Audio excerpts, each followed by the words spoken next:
just ask yourself the question, is this life and life more abundant, or is this death and destruction? Ooh, I like that. That's good. So with that, you have a choice. It can come through people. You can choose to be offended by what someone says or whatever. And just our fight is not against people, but True.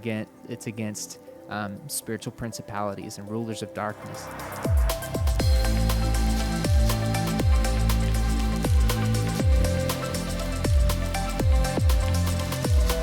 Hey, it's Cankle Fritz, and we're hanging out with Colton Dixon today. What's up? Thanks for dropping by. Yeah, man. Thanks for having me. Appreciate you. Yeah, it's quite the trek out this way. Yeah, it's definitely, over the river and through the woods. Yes, it is. We were talking earlier. I'm glad I'm in the Jeep today. Yeah. It's Felt like I was off-roading on the way up here. It's kind of a neat place that we found here. So your twins just turned 1. They did. Wow. They did. We celebrated a couple weeks ago out on the beach in California. We had like a little picnic that was more for the adults than the kids. Right. But because let's just face it, first birthdays have nothing to do with the kids. they don't. Nothing at all. Yeah. It is for the parents to say, Totally. hey, you did it. They're still alive. And you did it. You They made it survived. one, you kept them alive. You all survived. Yeah. It's great. 100%. So we celebrated with my parents, her parents, and a really close friend of ours on the beach in Santa Monica, California, and it was gorgeous, and yeah, it was great. But they're growing like weeds. It's crazy. They were big twins anyway, but it's just wild how long and tall they're getting already, and all of the different skills that they're acquiring already. I'm like, man, it's crazy. It is so crazy. I like how you said skills, like one's a welder. Yes. One's a carpenter. Yeah. Yeah, it's wild. The words that they know and they recognize already. And Wow. they're not quite walking yet, but they are on the cusp. Any day now they'll be walking. So it's really wild, man. It's a wild adventure. What was it like finding out that you were going to have twins? Because I have a friend who, now they already had a kid, but Ooh, wow. And then to find out double for your trouble is coming. Yeah. I mean, his eyes were like saucers. That's probably crazier because you already have one. Right. Although you didn't even know what to expect for one child. And No, you but have two. honestly, we prefer it that way because we already didn't really know what we were getting ourselves into. We didn't know the difference of taking care of one baby versus two. So I feel for your friend. That was probably crazy. We went into the doctor's office to hopefully learn what the gender of our singular baby was going to be that day. So we were in there, and this technician needs to work on her social skills. Uh-oh. It was terrible. It was so bad. She looked at us. And to have someone in such a pretty prominent position, when you think about it. No kidding. Because they're breaking the news of whatever's, Yeah, and she did not do it delicately, let's put no. it that way. So she looked at us and goes, so have you guys been in, to see a scan yet? And we said, no, it's our first time. We're really excited. And she looked, I went to the worst. She looked like she was about to deliver the worst news. all right. Yeah, she's 'Cause it just could so be somber a really and so bad reserved. news, And yeah. I'm like, my wheels are turning. And she's like, man, I don't know how to tell you this, but there's 2 of them in there. And I went from thinking no baby Yes. to, 2 babies. I had to sit down. I thought I was going to throw up. My wife was cry laughing. Just all the emotions were happening in our heads. And it was such a beautiful moment. Actually, took some video there at the very end of us finding that out, and it was really cool. But we went home that day, and I immediately started painting the laundry room, started getting our house in order and ready for not 1, but 2 babies. I just went into go mode. My wife was laughing at me the rest of the night. It was wild. You immediately started Immediately, painting. I got Wow. home and went straight to the laundry room. Like all the things on my list that I had to do, I started checking them off. Man, I'm like, I gotta get ready. We only have Right. 5-6 months at this point. Let's go. So you have like one of those double-decker stroller things and all Oh, that? we have so many strollers and different contraptions. We've been super blessed. A lot of people have given us things and gifted us with things. But yeah, it's kind of ridiculous. Our downstairs, which was once the movie room, is now the place to put all of the baby gear. It's hilarious. It really is. Wow. Yeah. What have you learned about being a dad? What's come through this whole thing that's like, wow, I didn't see that coming? So many things. One, I was really scared of diapers. I'd never changed a diaper in my life and realized they're not all that bad. So if you're someone who's about to have their first child and you're scared of diapers, I'm probably talking to men, it's okay. You're going to make it. I love the videos of the guys trying to change a diaper and it smells bad and they're going to throw up. And, Oh, yes, 100%. The masks really came in handy last year. I'm serious, man.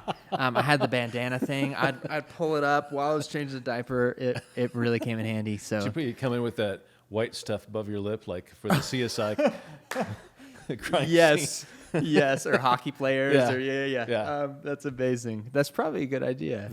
Kinkle Fritz with the ideas. There you go. That's We have to amazing. buy some forensic toothpaste. I don't even know what that stuff is, but I don't. I guess either, it man. smells so bad you don't smell what smells bad. I'm not sure what's going on there, but That is so Yeah, funny. it's, Yeah, I don't know either. But that would work big time. right.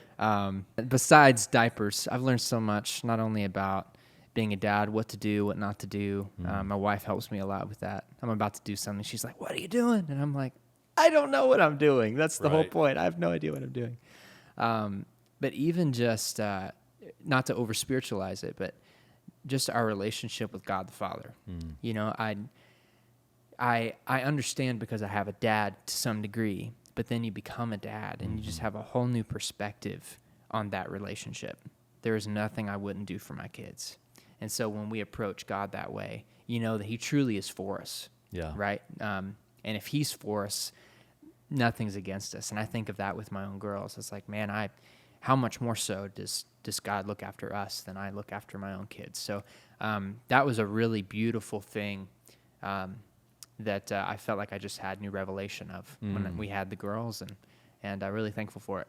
That's really good. It's, approaching God that way, and if we can, I think it's hard for us to conceive that he would do whatever for us, Sure. but it's true. Sure. Yeah.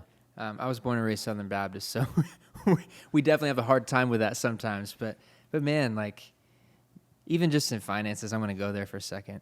If he paves the streets with gold, like, why are we choking on a Louis Vuitton purse or some expensive shoes? I don't know.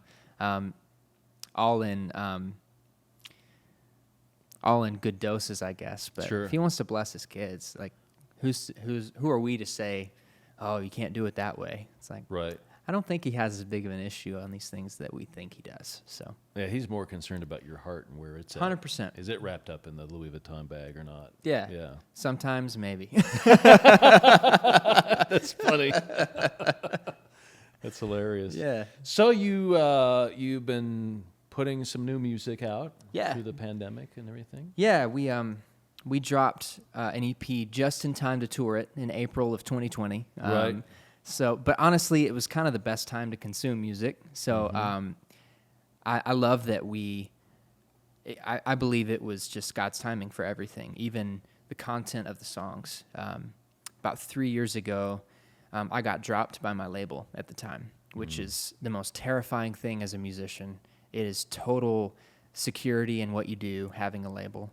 And here I was without one. Is it sort of like being a free agent in sports? Like all of a Yeah, sudden you have no sure. contract, Or honestly, losing your job just Yeah. on regular 9 to 5, whatever that looks Sure. like. It feels like you've been fired. Right. That's what it feels like. And my wife said something that was so good for us. She said, "What if this isn't a setback, but what if this is actually God setting you up for what's next?" And man, I just saw that totally take fruition, and it was beautiful. It really was. We chose to have faith and not fear, and I think God can work with faith. Yeah. He says that. He says, "Come with faith," but fear is the opposite of faith, and I think it ties his hands, right? Because we have spiritual authority as believers. He gave that to us. He says, "I've given you the keys to the kingdom. Whatever you bind on earth shall be bound in heaven. Whatever you loose on earth shall be loosed in heaven." So when we approach a situation with fear and we speak out of that place, we're not just binding his hands, but we're hurting ourselves, right? But when we come with faith and we speak out of that place, I think God's like, I've had this for you. Yeah. Let's set this thing in motion. So that's what we did. We started praying into our situation and believing that God had a plan, because he does. And sometimes we don't see it, but it's always better than our own plans.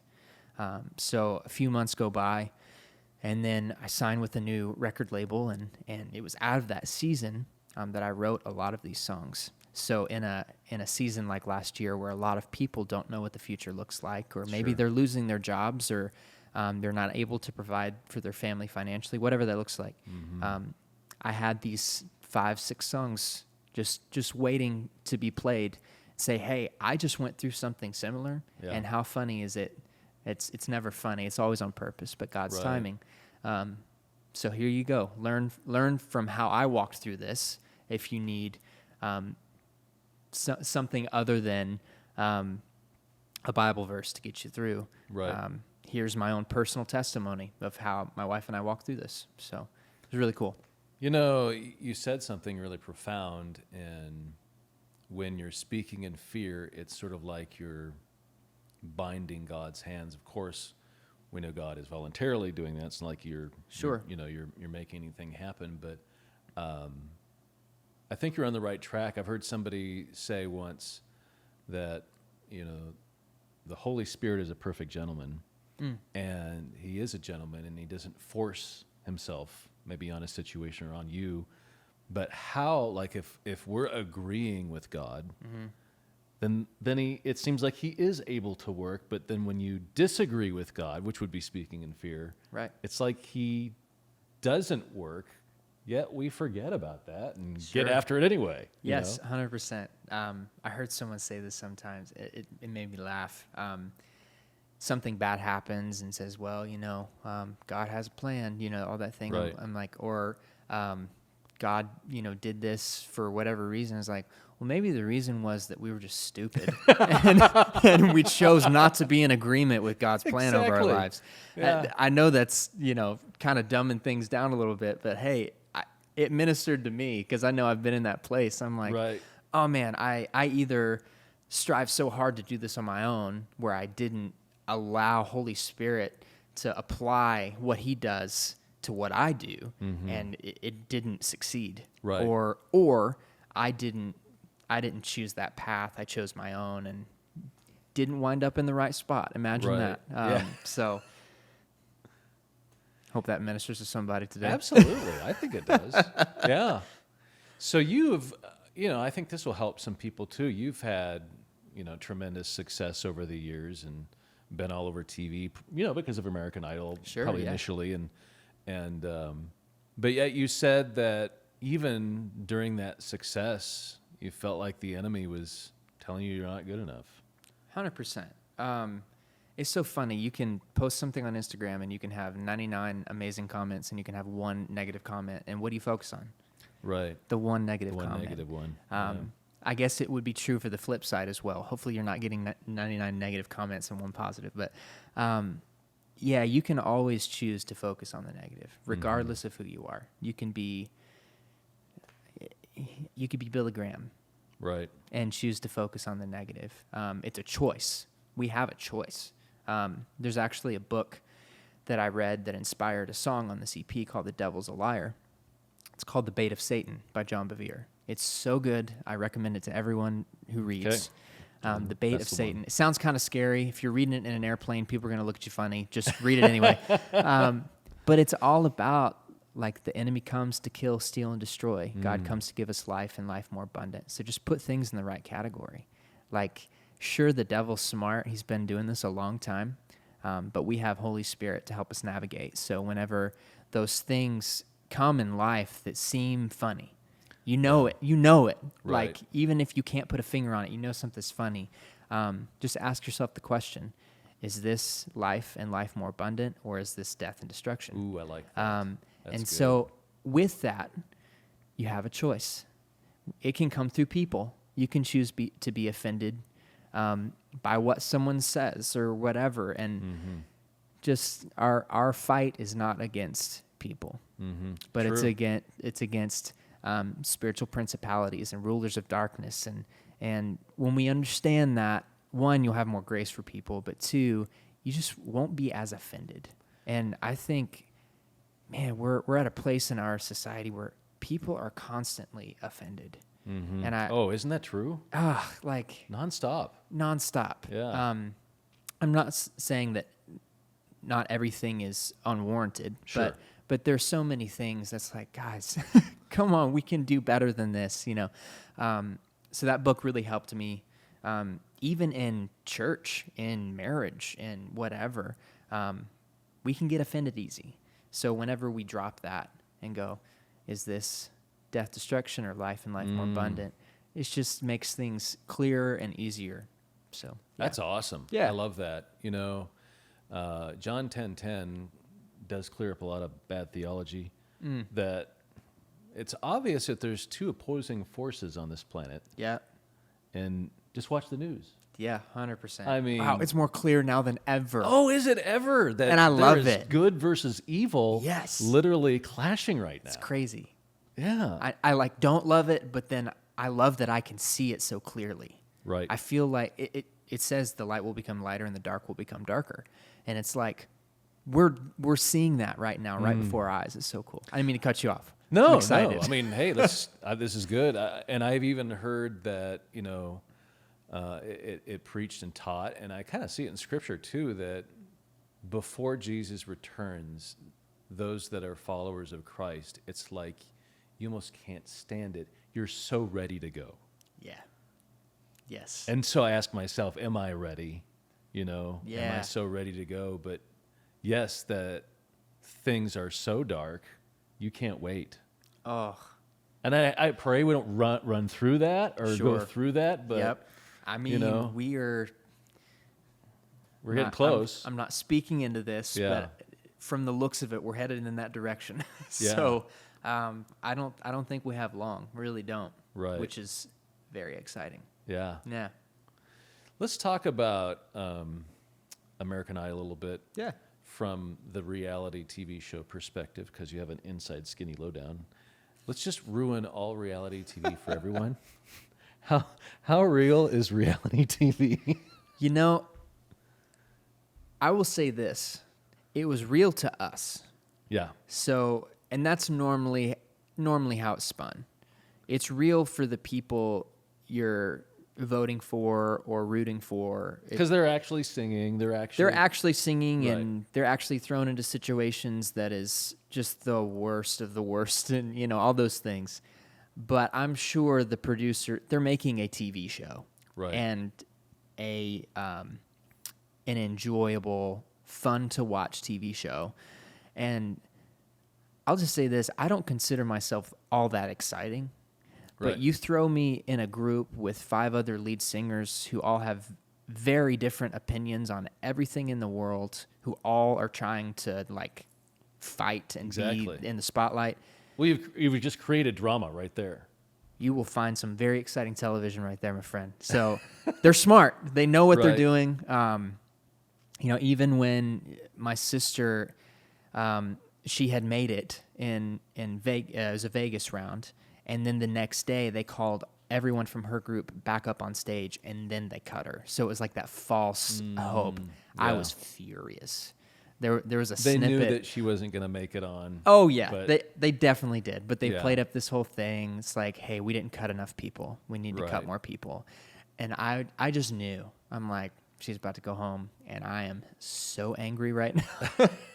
I was about to flip over tables. I was so angry. Yeah, exactly. But yeah, there's definitely things they orchestrate behind the scenes. But full disclosure, it was real to us. We never knew Right. it was going to happen, and it was as real could be for us. So I feel like there's 2 sides of the coin. I'll spoil something. Come on, what do you know that I don't? So, the Extreme Makeover Home Edition. Ooh, I can't watch that without crying. But continue. I was on the set when it was being filmed, and this would have been between like 2005 and 2010, somewhere when the show was still on, of course. Then they took it off. I know I miss it. I was on the set there, and they were had this amazing home that they had built, and they shot the scene of Move That Bus like 10 times. Oh, I believe So the it. bus pulls up, and then they move that bus, and then they would shoot it again, and so you just walked away going, okay, how much of this is really real, and how much of it is Yep. staged? And like I saw Ty Pennington walk into the house where he had a script outside he was looking at, and then he walks in the house, and then he comes back outside, he looks at his script again, then he walks in the house. So it's like, so it's just interesting to find out behind the scenes, Yes. what's created, what's not. 100%. Yeah, a live extreme home makeover would look very different than I'm sure the Totally. typical. Exactly. We did have that. Ours was live, so what you saw was what you got. You had like a 7 or 10 second buffer, just in case something wild happened. But yeah, I'm sure people saw some looks on my face. It was real. So there you go. So tell me, what do you find fascinating? Oh gosh, lots of things. I think people are really fascinating. There's some very strange people in this world. That is true. Very strange. I'm sure I'm one of them and don't even realize it. I'm sure people look at me and go, that is one strange little fella. But yeah, I think people are really curious. I'm curious about people. Fascinating. Anything I don't understand, which is a lot, I find fascinating. Are you a curious person by nature that wants to find out, or are you just fascinated and walk down the street? I would say most things. Yeah. Things that I don't understand, I'm like curious, and but it kind of has to apply to what I do in some degree or fashion.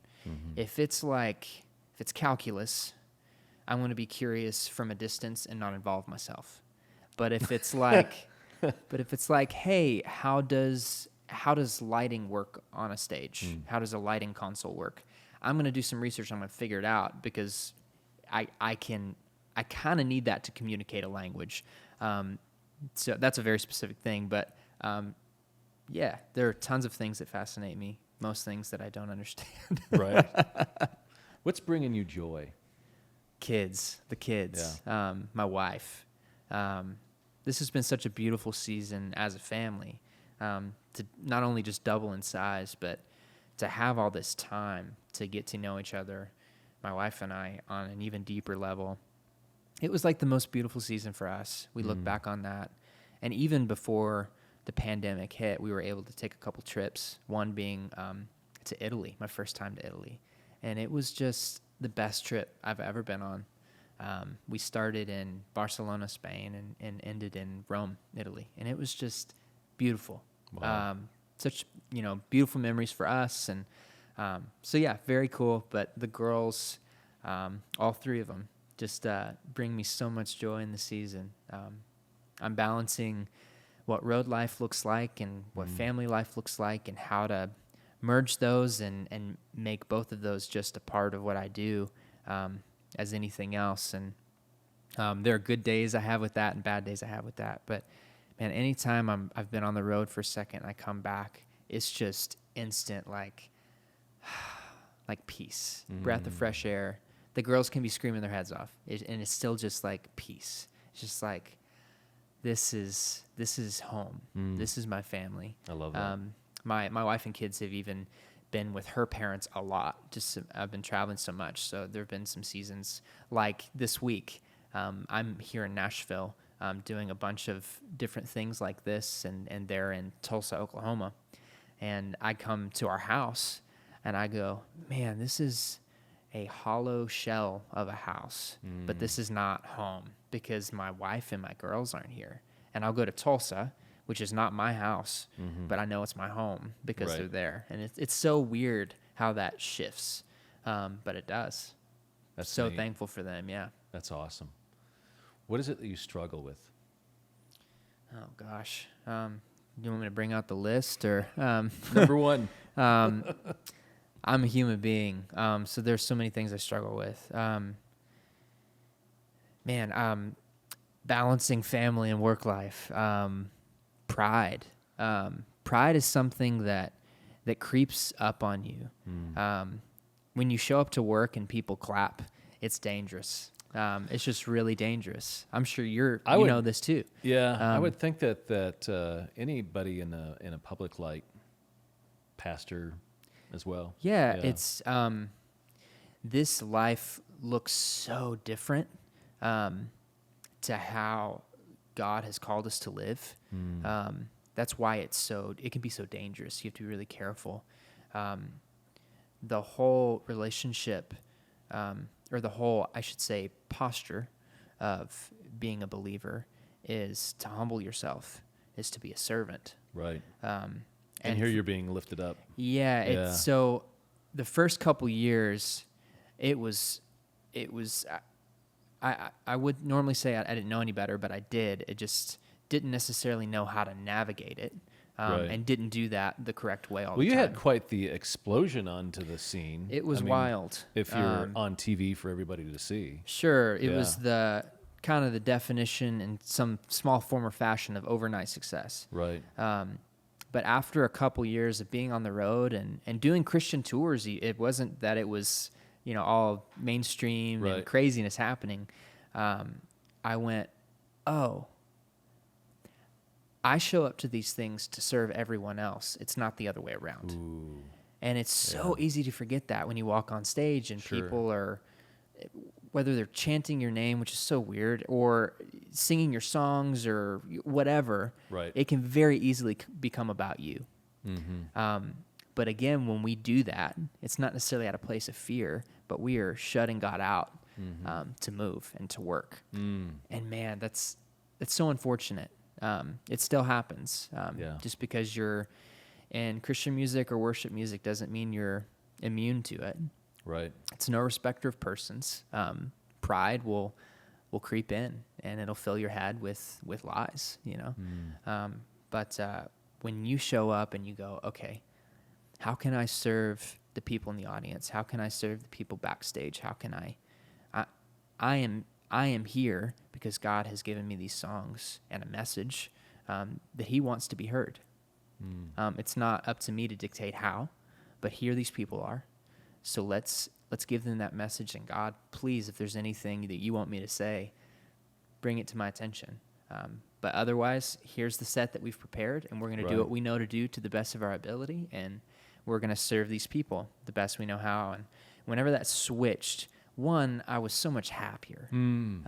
Because when you're dependent on how other people are treating you, you're going to be let down a lot. Sure. I'm just going to say this because I thought it was really funny. Another artist told me this. They said, your fans are never as cool as you want them to be. And I thought that was really funny.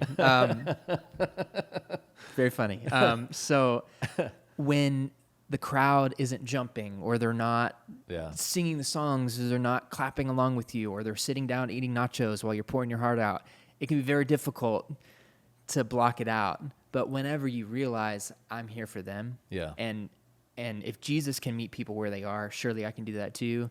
Even if they're on the front row eating nachos or on their phone, or long story short, I was doing a show once. I think there were maybe 50 people in the entire audience. Very small show. Not that long ago. Don't know what happened. And these two girls had to have been 13 years old.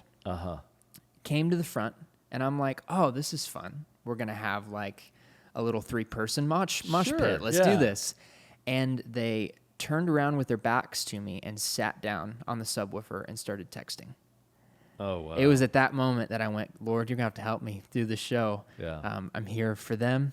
They're not here for me. But it's in those moments where it's real easy to forget.